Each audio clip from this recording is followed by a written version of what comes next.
Hi, you're watching BloombergQuint, and we're discussing the US elections.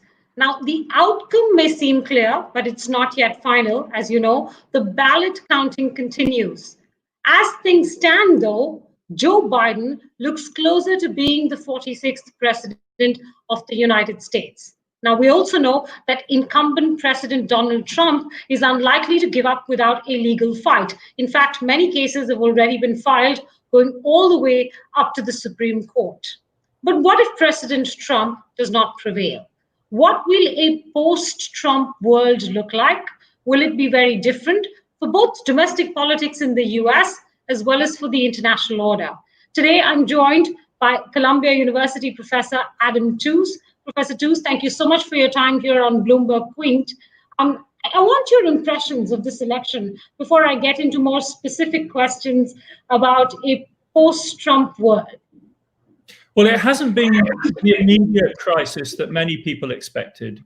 Many people in America, I think, feared that this would be an event accompanied by civil disorder, that there would be intimidating mobs of militia around polling booths, intimidating Democratic voters. None of that has happened.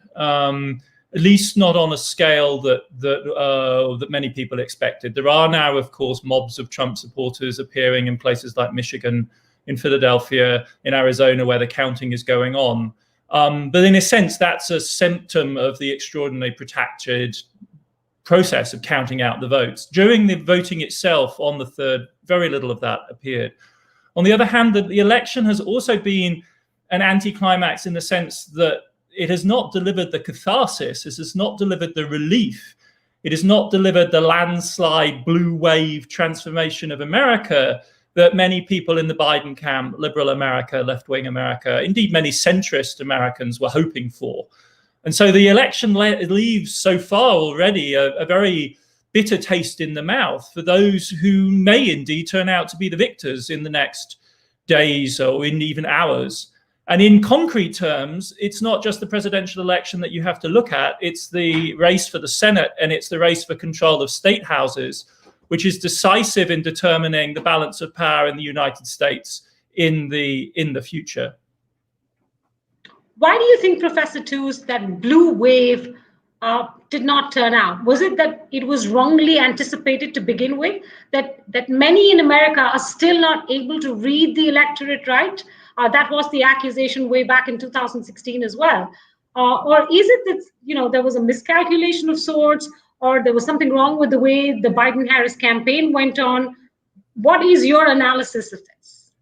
Well, I think it's easy to be hard on the pollsters and the modelers in retrospect. In fairness to them, we should say that they said that it was a high probability of a Biden victory, but there was a wide margin of error on the results. And we've ended up in the zone in which Biden squeaks a victory. And this was within their modeling. So at that level, this hasn't been a surprise. You had to read the polling and the modeling with Democratic lenses on to be really shocked by what we're seeing now. But if you dig into the numbers, what you do see is that the forecasting of the Democratic vote is more accurate than the forecasting of the Trump vote. And that, I think, is really fascinating. The standard model, I think, for understanding political dynamics in the US pays a lot of attention to the efforts of the Democrats to mobilize underrepresented, disenfranchised communities in the US. What it doesn't deal with so well is the quite successful efforts of the Republicans, and particularly the Trump wing, if you like, of the Republicans, to organize and mobilize their own base.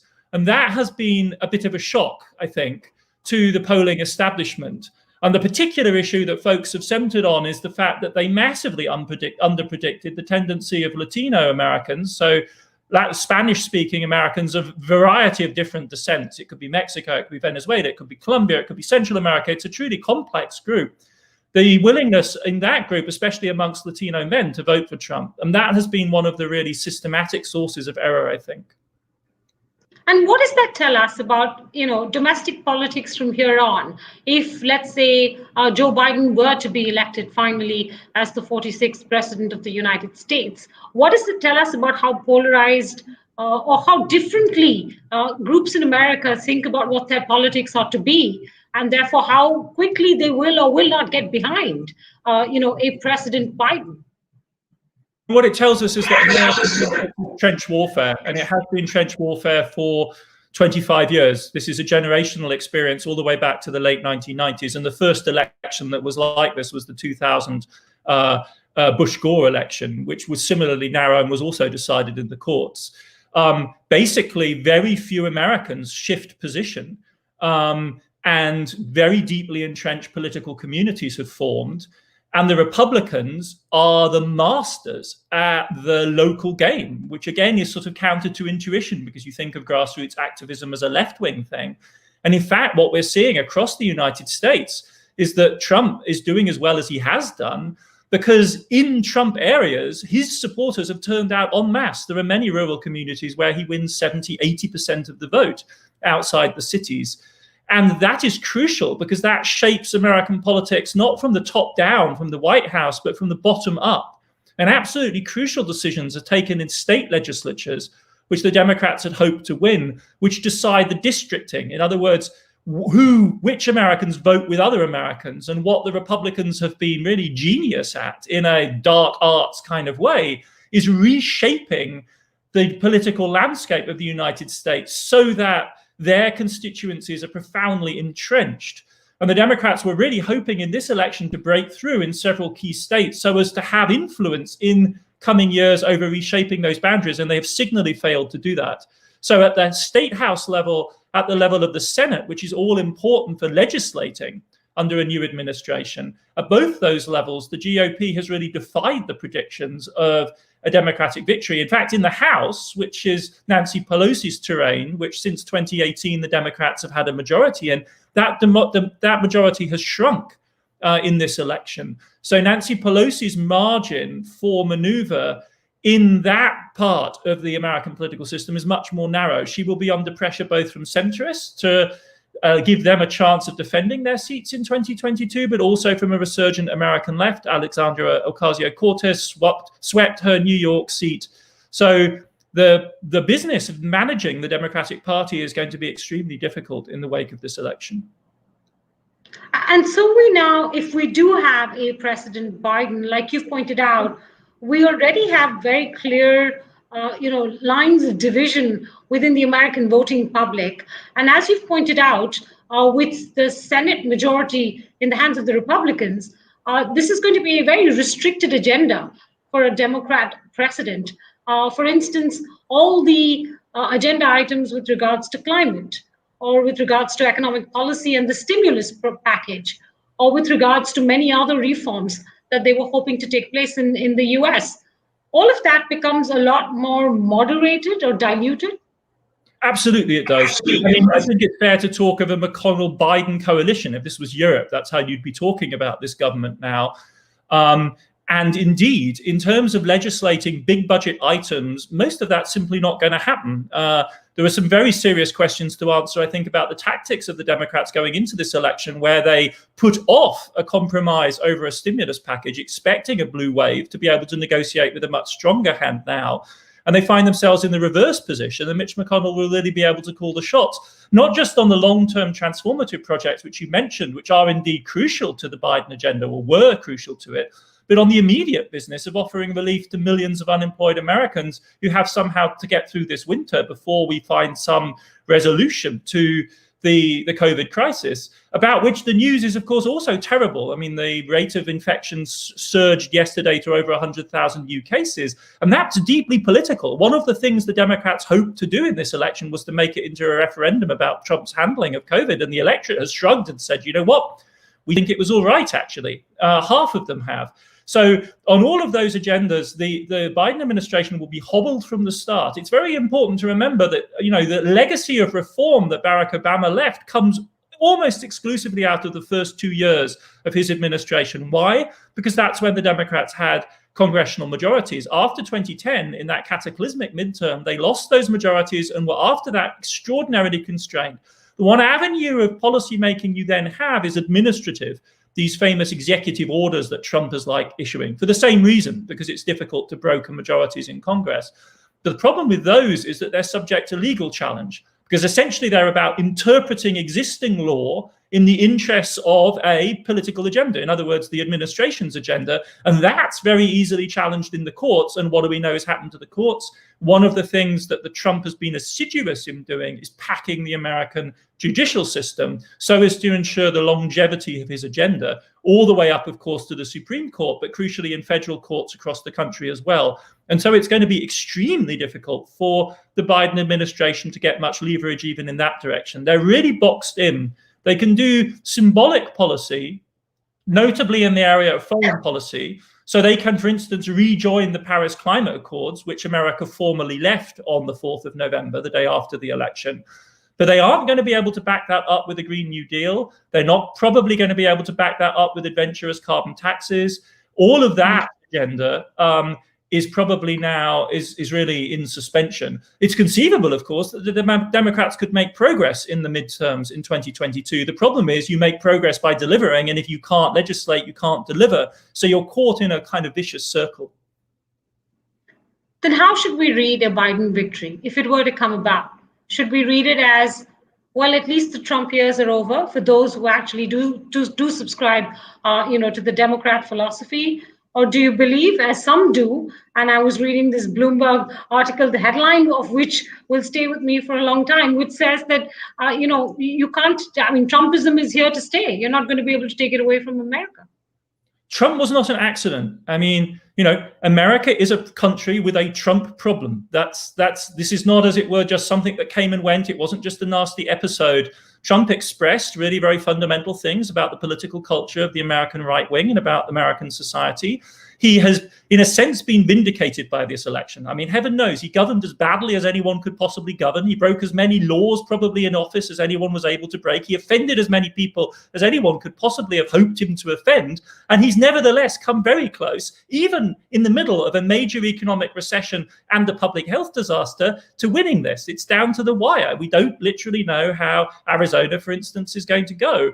And that's a remarkable testament to the resilience of the constituency and to the significance of the culture that he represents. None of that is going away, and the liberals, Democrats are kidding themselves. In fact, I don't think they are, and that accounts for the gloomy mood in the United States amongst liberals right now.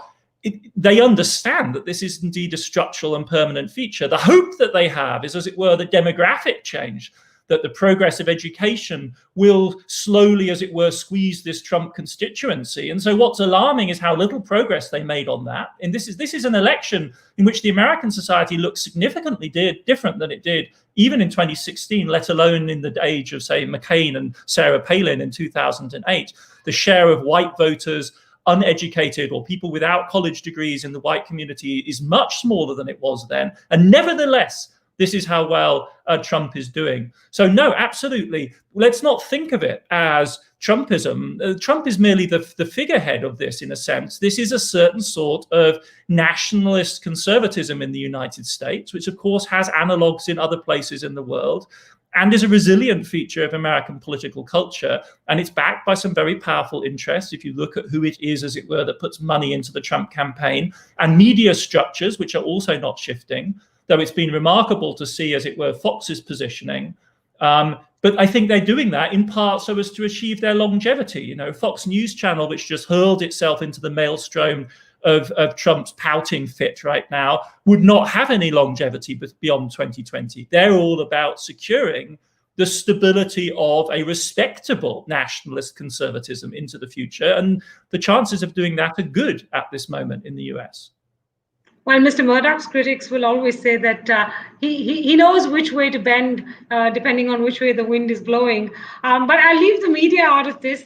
Professor Tooze, if this is a somewhat diluted victory for the Democrats, despite their best effort, if Trumpism is not a short-term phenomena, but a long-term generational change, not just in the US, but as you said, it has analogs in the rest of the world, then will a President Biden mean anything different to a world order? We've discussed at the beginning of this pandemic how this was a world crisis that was left leaderless.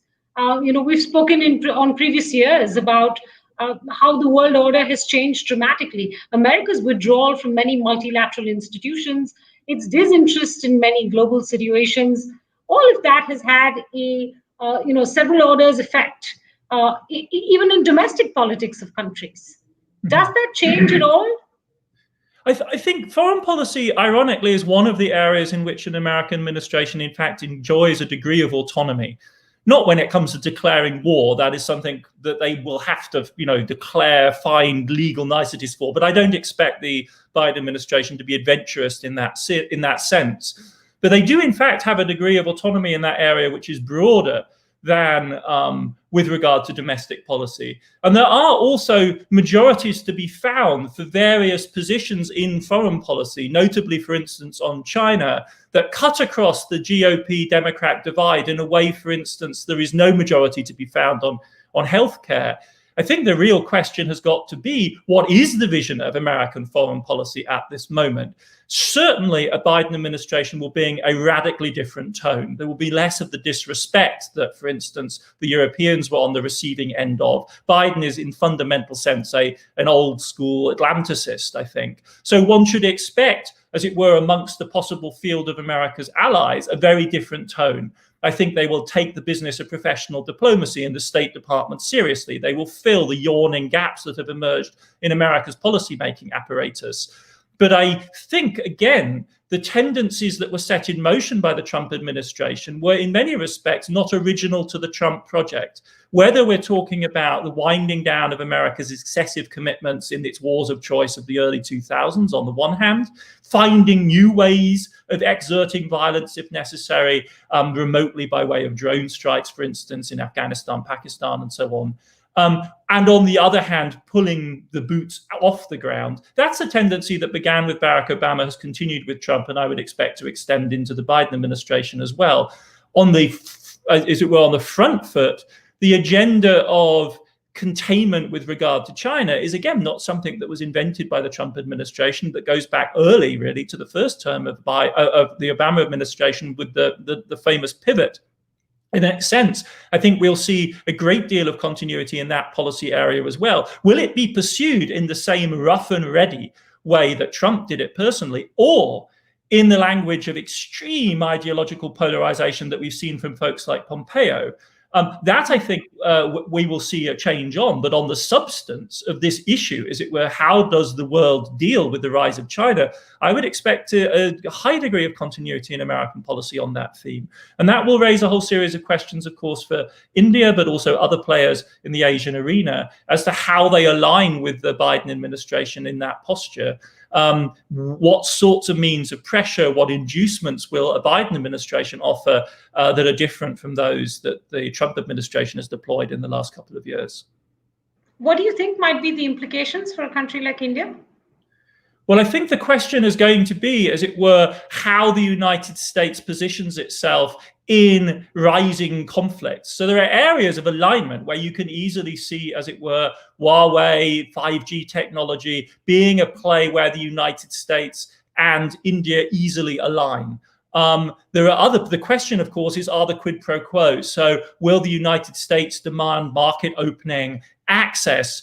How far will this, as it were, blur with the extremely sensitive and difficult areas of investment policy and trade, which have for such a long time dogged India's relationship with the West? So that's one area. The other is, as it were, the hot areas of conflict, and how far is the United States willing to align itself with India in border conflicts with China, which have the potential, after all, to escalate in a truly dramatic way, as we saw over the summer. And how will that play out in the regional configurations and the conflicts within India itself, between different religious communities within India, ethnic and religious communities? All of those, I think, are going to be extremely sensitive issues for Indian-American relations. I spoke just moments before this interview with you, Professor Tooze. I spoke with the former Indian ambassador to the U.S, Nirupama Rao. She was also a former Foreign Secretary of India, and she was also former ambassador to China. And I asked her if the Modi-Trump relationship and the commonalities between these two leaders and their approach to government, governance, nationalism, whether that will change dramatically with a President Biden, if that were to be. Do you have a reading of that? Because the muscularity that a President Trump represented was very similar to the kind of muscularity that a BJP government or a Prime Minister Modi has sought to bring, a nationalistic government, if I can put it in that way. Do you see that changing at all? Well, I expect the Biden administration to back away from that, frankly, because that's an alignment that's unnecessary. And the structural alignment between the United States and India is so deep that, in a sense, from the point of view of the Democrats, playing on that terrain of political stylistics, of strongman politics, of that kind of macho version, just is unnecessary. The alignments of interest between the United States and India with regard to China, I would expect to dominate the scene entirely. I think there are also, of course, aspects of BJP governance which are problematic from the point of view of a civil rights, rule of law perspective that could come to the fore in a Biden administration. But I honestly think that pragmatism will govern that relationship. The alignment between the United States and India that has emerged in the new century goes back, after all, to the Republican administrations of George W. Bush in the early 2000s and to a very different administration in India at the time. I would think that relationship, the necessity to cooperate, is so powerful that really stylistics are a relatively minor issue by comparison. So I would expect those issues to retreat and problems of structural alignment to come absolutely to the fore. What are the areas where India and the United States need to work together? And sensitive issues may, of course, be immigration policy, for instance. How does that would be an easy win, one would imagine, for the Democrats and the government of India to work through the extraordinary politicization of H-1B visas, which is in itself a relatively small issue, but of intense interest to the Indian community in the United States, which is increasingly vocal, increasingly large, highly successful group, and of course touches very sensitively on the interests of the tech industries in California, which are closely aligned with the Democratic Party. So I think there are areas of easy win. I think there are areas of absolute and profound structural alignment. I do not expect, in light of developments both in the United States and India, for this whole thing to have the kind of gloss of celebrating the great democracies, which was so crucial to this reimagined Indian-American relationship in the early 2000s. I would expect both sides to be downplaying that, and instead, as it were, emphasizing the centrality of China.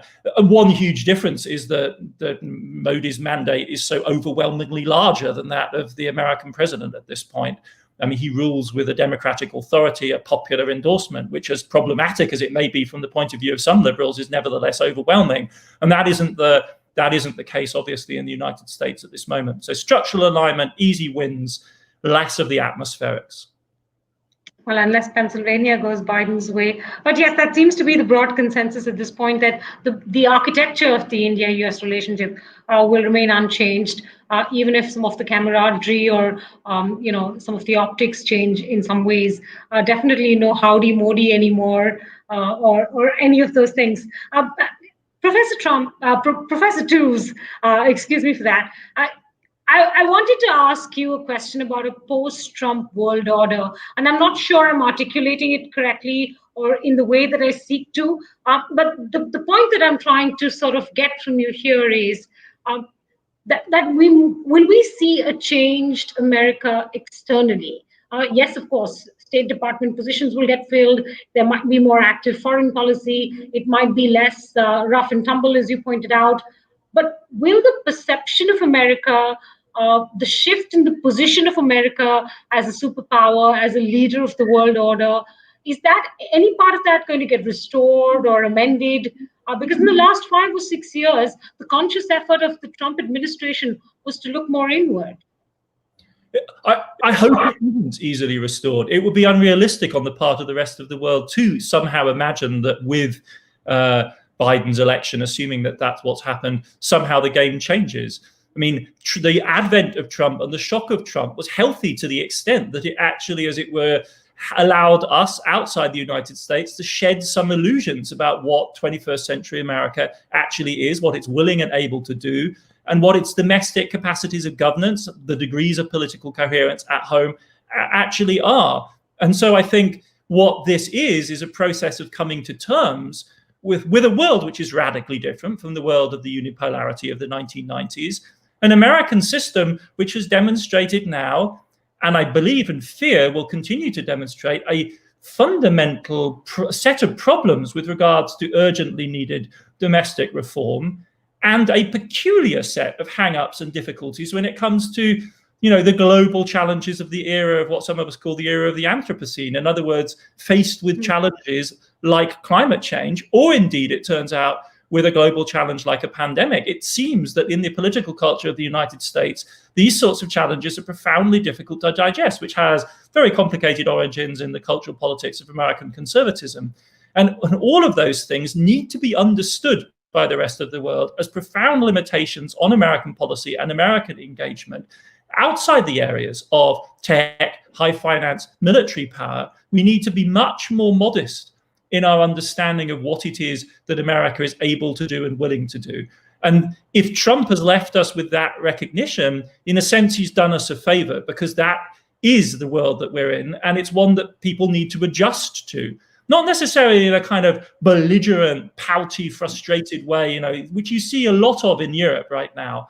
A real sort of wounded amour propre that somehow they expected to have a special relationship with the United States and were treated with contempt, to be frank, by the Trump administration. And that then launches a conversation about strategic autonomy and sovereignty. We need strategic autonomy and sovereignty because the world is complicated, and what we can expect from America is more modest than what we were able to expect for a large slice of the late 20th century. And so that is just the realization which can't come soon enough. And on the basis of that, then major regional powers, major regional blocs need to make dispositions accordingly, not against the United States necessarily or deliberately excluding the United States, but working within the framework of what is possible. And that will vary depending on whether we're talking about the military area, whether we're talking about the tech area, whether we're talking about finance. One of the continuities of this crisis has been an extraordinarily supportive, cooperative, expansive policy on the part of the American Federal Reserve. That, too, is part of the picture that we're dealing with right now. And that wasn't challenged by Trump in any fundamental way, not certainly to the degree that many of us expected. When we saw him coming in 2016-17, many of us were panicked precisely about America's capacity to maintain its role, its pivotal role in sustaining the global financial system, which axes on the dollar. On that front, as it were, we have not seen a crisis in this year. On the contrary, we've seen very proactive policy on the part of the Fed, and everything suggests that that will continue going forward, precisely because American fiscal policy is logjammed. So it's a question of picking the arena, understanding the relationships between them. But absolutely, going forward, it's also a question of coming to terms with the world of multipolarity, which for major regional power blocs and power centers like India does pose very considerable challenges as to national policy and the ability, or regional policy, the ability to organize collectively to respond to those. Yeah, central bank unity aside, doesn't this, in your assessment, open up dangerous gaps? We haven't in the last 5 years seen any European power or the EU itself maybe attempt to fill some of the gaps that the US left when it started retreating. And maybe that's not just a function of the last 5 years. It's a longer period of time, but it was most visible in the last 5 years. Instead, we've sometimes seen China step up to the game and try and assume leadership in issues around climate change or otherwise. And whilst there's nothing wrong with that, China is not a shining model of democracy of any form, and therefore is maybe not most suited to take on global leadership of any kind. Well, I agree with you that there are clearly gaps in a sense, but I think the problem is, and the challenge is, not to apply an old world, a Cold War grid, as it were, in our analysis of the world and our diagnosis of gaps. So if you're thinking about gaps, you could say, well, the Europeans still don't have an effective security policy, and they still do not have deployable forces that they could need, which is true up to a point. But the Europeans have been working on this with an energy that has been untypical of the European project. But if you look at other areas, if you look at, say, the 5G battle, who is it that the world is going to rely on if they're not going to use Huawei network technology? It's two European telecoms providers, which are key, Ericsson and Nokia, to that entire global battle.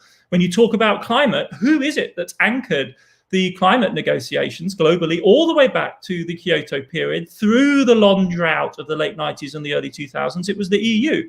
China now has moved into the forefront with its decision to announce carbon neutrality by 2060, but it was the EU that anchored that program. If you think about the issue of migration that, as it were, tortured the EU in 2015, 2016, the deal that they did with the Turks was a cynical, a realpolitik deal as you could possibly imagine, and it kind of worked.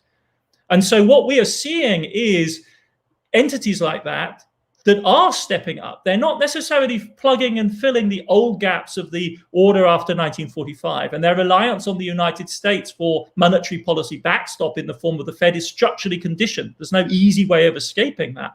But in key areas of global governance, they are, in fact, assuming new responsibilities. And I think that's to be welcomed and to be expanded on. And the question, of course, is, are those the sorts of things that can be rolled out in the way that aircraft carrier bases can, or the nuclear shield could? That, I think, is the challenge for the future. What does a global policy of labor mobility look like? What is a global policy of dealing with climate rather than a regional policy of decarbonization? That, I agree, all has to be worked out. But those are new 21st century challenges where I think it's a little unfair to simply say, oh, there's a gap. Yeah, there's a gap in a sense because we didn't have the problem before. We didn't understand what it was. Okay, fair enough. And the EU has also been ahead of the curve with regulatory policy, especially when it comes to technology. Then my final question is this. You're suggesting a more balanced world, and a more balanced world in which America will play a more constructive and productive role than it has in the last 5 years, even though it will not come anywhere close to reassuming any kind of unipolar leadership position. I think that's exactly the picture. And with regards to East Asia, this is a huge challenge. And I don't frankly know whether Washington knows how to work its way through, for instance, the Taiwan problem. This is, as it were, been a fundamental issue, one doesn't really want to use pejorative language like a running sore, but it has been an obvious point of potential conflict with China, Communist China, all the way back to the revolution itself and American backing for the exiled Chiang Kai-shek regime on Taiwan. So those sorts of issues are huge challenges for American policy and for all of its regional partners. And to my mind, at least, it is very difficult not to come across as a kind of appeasement-orientated accommodationist. But it doesn't seem to me that there's any alternative to accepting the rise of China as a great power with profound nationalist ambition, with an unsatisfied demand for the acceptance of its authority in its region, and understanding the position of Western powers, once upon a time, of course, the Europeans, but in the period of the Cold War, the United States, as to, in some sense, a historical anomaly with consequences, path dependencies, path-dependent relationships, which can't now suddenly just be overthrown and dismissed as it were, hangovers from the period of Chinese humiliation. That's not going to work, right? That won't work for Taiwan. And we can see the kind of conflicts it's producing in Hong Kong, because there are people there who bought in quite reasonably into the idea of one nation, two systems, and Beijing is now trying to shift that. And the result is a huge crisis and personal tragedy for millions of people. So, but nevertheless, we have to find a way of peacefully accommodating this power shift and accepting China's logic, accepting its definition of its own role in the world, because at this point, to talk in terms of, you know, some fundamental alignment between us and them seems to me wholly unrealistic. And that challenge falls to American policymakers. They can't withdraw from that challenge. They are in the arena any more than they can withdraw, for instance, from the oil order, which American power made after 1945, and is also put in question by decarbonization. So in those areas, I completely agree. American leadership involvement, initiative, support of various types, the brokering of trade-offs is going to be absolutely essential, because they are, whether they like it or not, entangled in those two major arenas of global conflict. With profound implications for countries like India as well.